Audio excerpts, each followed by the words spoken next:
Assalomu alaykum, hurmatli televizor ko'rguvchilar. Yaxshimsizlar? Dunyo Uyg'ur qurultiyi to'r televiziyasining kunlik xabarlar programmasiga xush keldinglar. Men Iftixor Abdurashid. Juma kuningizga muborak bo'lsin. Hurmatli ko'ruvchilar, tövəndə diqqətinizlər kunlik xabarlar programmamızın təfsilatı bo'lsin. İstanbulda mərhum ustazımız Farxat Yo'rinqashning səbdashlari tarafidan uning Sharq Turkiston mustaqilligiga bag'ishlangan hayotini xotirlab, mərhumning ro'yiga atab xatmi Qur'on o'qilgan. 9 sentabr payshanba kuni Turkiyaning Istanbul shahrida Dunyo Uyg'ur qurultiyi vaqfisining o'rinlashtirishi bilan qurultayning muavin raisi Abdurashid Abdulhamid, qurultay diniy ishlar komitetining mudiri Abdujalil Turan, qurultay tantarbiya komitetining mudiri Dilshod Barishchi, qurultayning Turkiya vakili va Sharq Turkiston vaqfisining hay'at a'zosi Mehmetjon Qashqarli, qurultay vakili va Dunyo Uyg'ur qurultiyi vaqfisining hay'at a'zosi Tayir Musa va Aziz Uyg'urning sohibxonligida mərhum ustazımız Farxat Yo'rinqashni xotirlash va duo tilovat faoliyati o'tkazilgan. Şehit olan barlıq şehitlerimizni hatırlaş ve ularni eslash uchun işbirlikni hatırlash uchun bir yerga toplandik. Şehitlerimizin ro'yiga Kur'an-ı Kerim o'qishida başlamıştı. Ömer Gazi Ünlüce ayetlerine başlayıp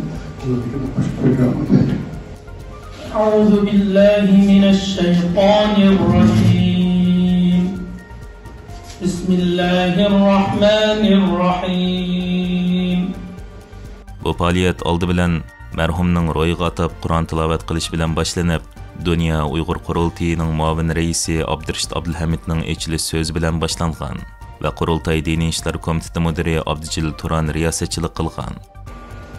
Sharq Turkistonning qahramoni ve qadrli oğlanı mərhum Farxat Muhammed Yo'rinqashni hatırlash uchun ve shuningki huzurda Sharq Turkiston uchun bugungichlik shehid bo'lgan barliq shehitlarimizni hatırlash ve ularni eslash uchun ishbirlikni hatırlash uchun bir yerga toplandik. أعوذ بالله من الشيطان الرجيم بسم الله الرحمن الرحيم. يا أيها الذين آمنوا استعينوا بالصبر والصلاة إن الله مع الصابرين. ولا تقولوا لمن يقتل في سبيل الله أموات. Arqadan mərhum ustazımız Farxat Yo'rinqashning hayotiga bag'ishlangan film qo'yilib, mərhum ustazimizning muhojirat hayotidagi kurash tarixi xotirlab o'tilgan va arqadan har qaysi tashkilot rahbarlari ta'ziyalarini bildirishib, mərhumning fidokorligidan to'xtovsiz kurash ro'yidan ulgilish kerakligini ta'kidlab o'tishgan. Bu faaliyatga o'z kelolmagan Mamtimin Hazrat maxsus ta'ziyanoma avatgan bo'lib, uning ta'ziyanomasi o'qib o'tilgan.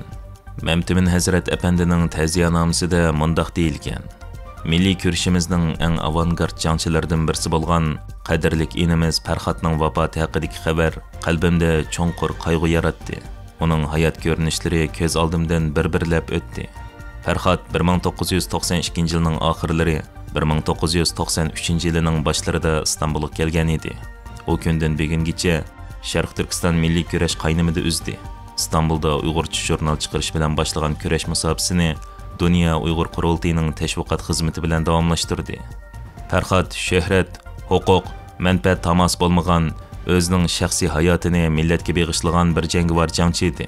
Haddidan ortiq charchash, uzoq yaqindan kelayotgan dushmanliklar, ko'ralmasliklar uning oq ko'ngil yuragini bardoshlik bera olmaydigan darajada charchatgan bo'lishi mumkin.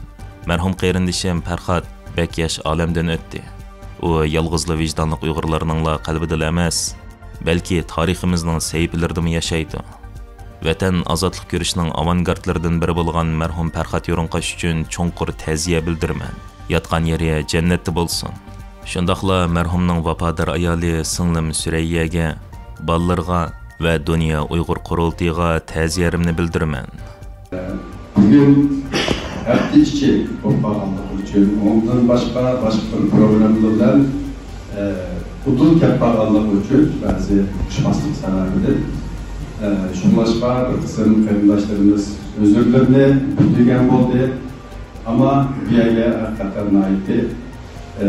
Xıllanğan şu bizimki davamızın aldığın sepide durvatkan aitdi hürmetlik serdaşlar cem bulundu. Faaliyet jarayonida Saudiya Arabiston radiosunun Uyg'urcha bo'limining peshqadam diktori Sirajiddin Azizi apandi o'zining Mek radiosida ishlagan chig'ida marhum ustozimizning vatanimiz va millatimizga munosabatli ko'plagan maqolalarini xalqimizga yetkazganligini eslab o'tgan. Bu faoliyatga Sharq Turkiston Ulamolar birligining raisi dotsent doktor Olimjon Bug'da va idora heyat a'zolari, Sharq Turkiston Ma'rif va hamkorlik jamiyati raisi Musajon Ar va idora heyat a'zolari, Xalqaro Sharq Turkiston tashkilotlari birligi idora heyat a'zolari, Sharq Turkistonliklar Federatsiyasi raisi Amir Hasan Abliz va idora heyat a'zolari, Aysa Yusuf Altekin vaqfisi raisi Jahid Tak, İli Mashrab Uyg'ur vaqfisi raisi Qudrat Xulja, Yusuf Xasajib vaqfisining raisi Mahmud Amin Damullam, Dünya Uyg'ur Qurultiyi vaqfisining a'zolari va Istanbuldagi Sharq Turkistonlik yurtdoshlar qatnashgan bo'lib, faoliyat marhum ustozimiz Farxat Yo'rinqashning ro'yiga atab xatmi Qur'on qilish bilan oxirlashgan.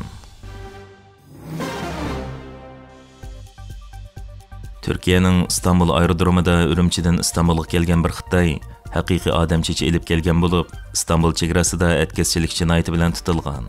Bu voqea Turkiyaning Damas nomli chegara kontrol filmlar qo'yiladigan kanalda tarqatilgan.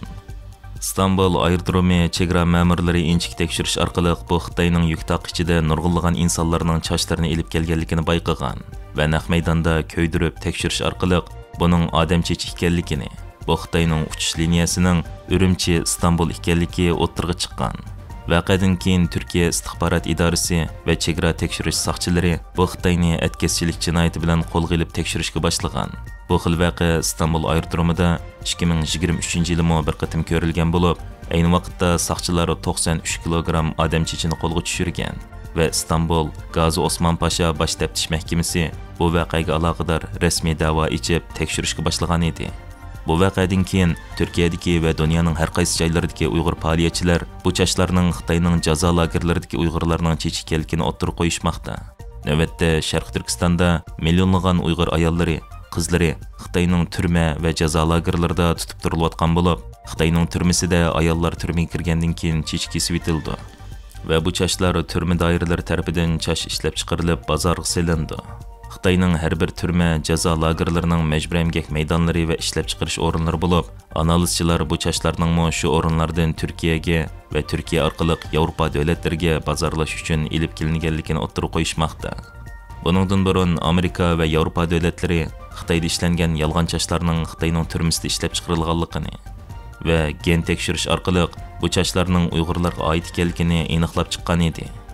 Hörmətli görürmənlər, yuqorida diqqətinizlərə günlük xəbərlər proqramımızın təfsilatını sunduq. Keng qitimliq sanımızgacha ko'rishkish aman bo'lgaysizlar. Stansiyamizning YouTube kanaliga a'zo bo'lishni unutmang. Xayr xo'sh.